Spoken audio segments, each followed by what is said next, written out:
dell'Occidente.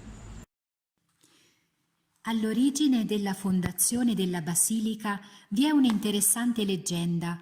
La mattina del 5 agosto del lontano 352, gli abitanti del Colle Squilino ebbero una strana sorpresa. Durante la notte era caduta la neve. Può mai cadere la neve in piena estate a Roma? Quale prodigio!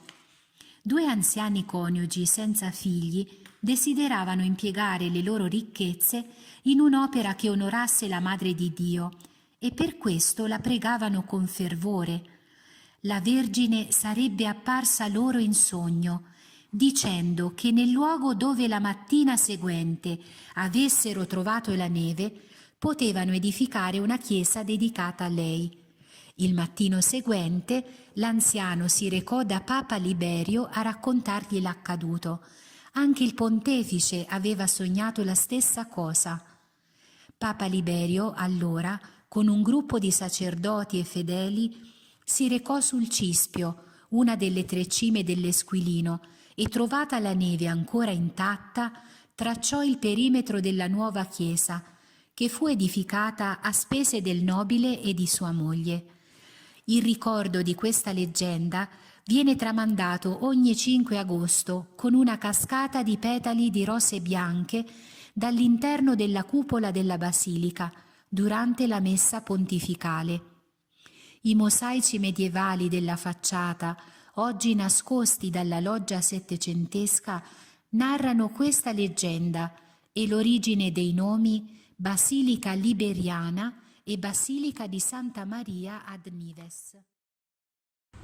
Oltre al fascino della leggenda, questa meravigliosa basilica affonda le sue radici nella storia. Papa Sisto III nel 432, un anno dopo il concilio di Efeso, nel quale Maria era stata proclamata Theotokos, Madre di Dio, con l'intenzione di venerare la Vergine, fece erigere sul sito dell'antica Basilica Liberiana un nuovo maestoso edificio.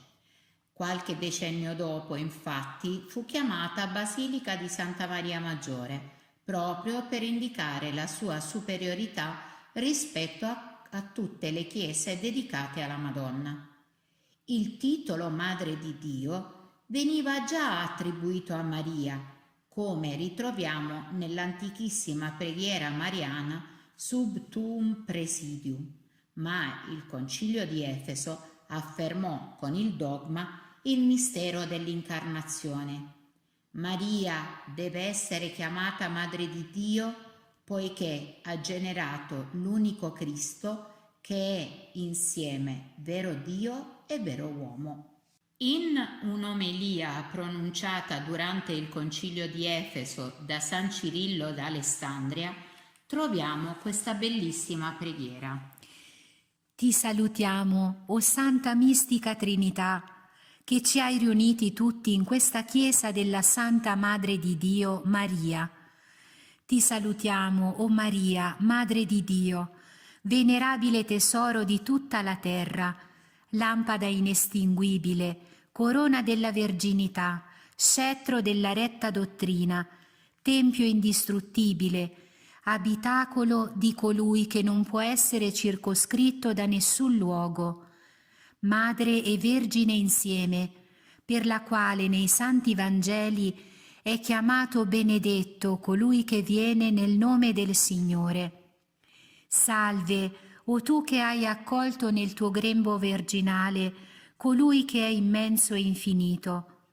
Per te la Santa Trinità è glorificata e adorata. Quale uomo potrebbe celebrare in modo adeguato Maria, degna di ogni lode? Ella è Madre e Vergine. Oh meraviglia! Questo miracolo mi porta allo stupore. Chi ha mai sentito che al costruttore sia stato proibito di abitare nel tempio che egli stesso ha edificato? Chi può essere biasimato per il fatto che chiama la propria serva ad essergli madre? Ecco dunque che ogni cosa è nella gioia.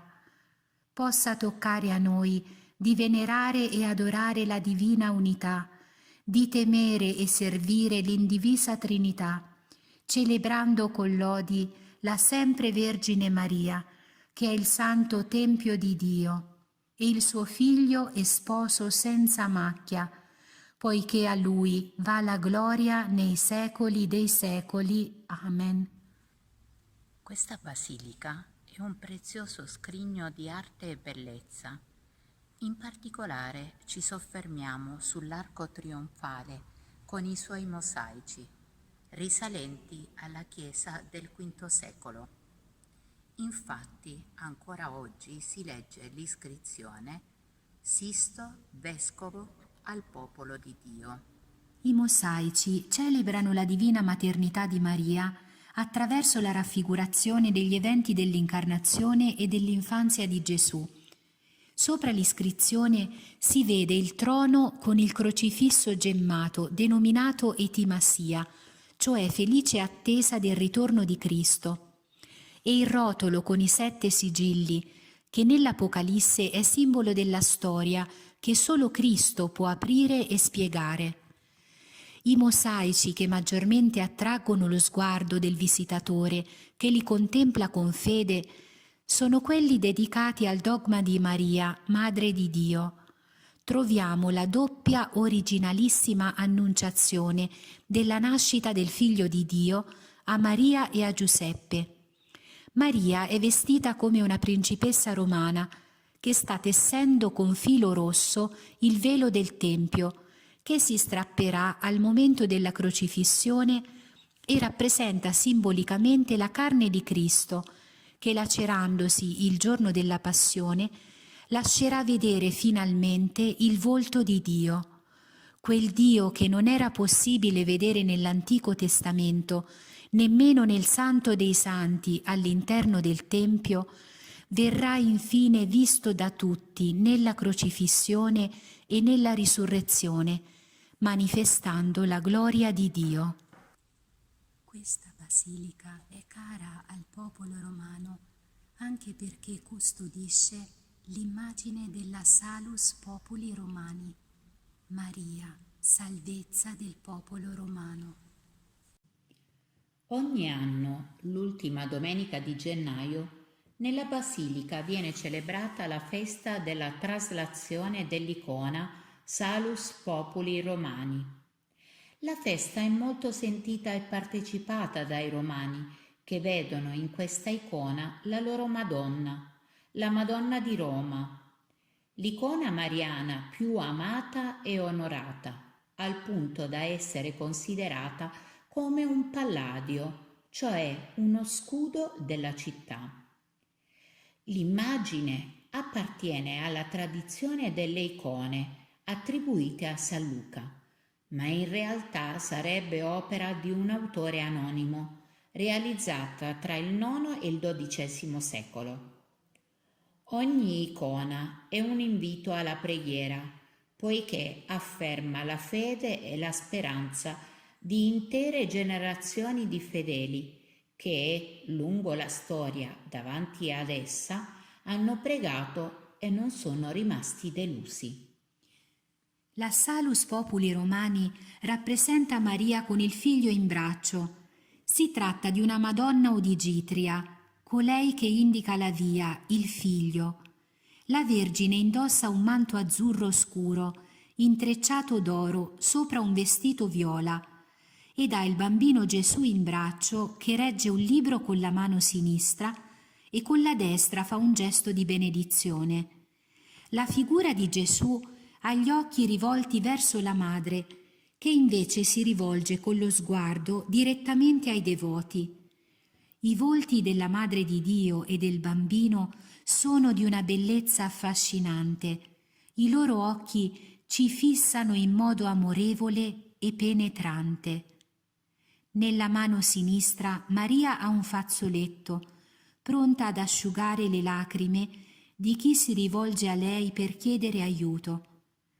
Le lettere greche sullo sfondo sono le abbreviazioni di Meter Teu, Madre di Dio, secondo la definizione del Concilio di Efeso. Questa sacra immagine nel 1256 era posta nella navata centrale della basilica. Successivamente fu collocata nella cappella paolina, costruita appositamente da Papa Paolo V. Il popolo di Roma si rivolgeva alla Vergine per presentarle tutte le sue necessità. Specialmente durante pestilenze, calamità naturali o guerre, quando veniva portata in processione per le vie della città. Così, davanti alla Salus Populi Romani, sono stati presentati gli avvenimenti più importanti della vita religiosa e civile.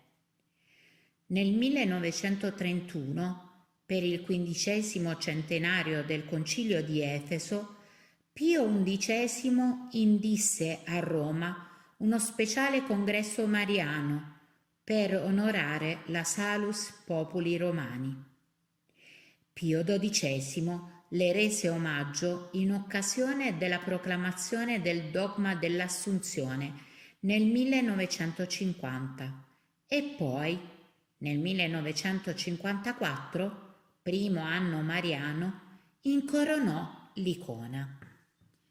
Giovanni Paolo II affidò l'immagine ai giovani nella giornata mondiale della gioventù a Roma nel 2000. Papa Francesco è molto legato a lei. Come gesuita e come arcivescovo di Buenos Aires, nei suoi viaggi a Roma non mancava di visitare la basilica. Appena eletto pontefice, si è subito recato a Santa Maria Maggiore per affidare alla Salus Populi Romani il suo pontificato e pregare davanti alla sua immagine, così come fa ogni volta, prima e dopo i viaggi internazionali, offrendole dei fiori.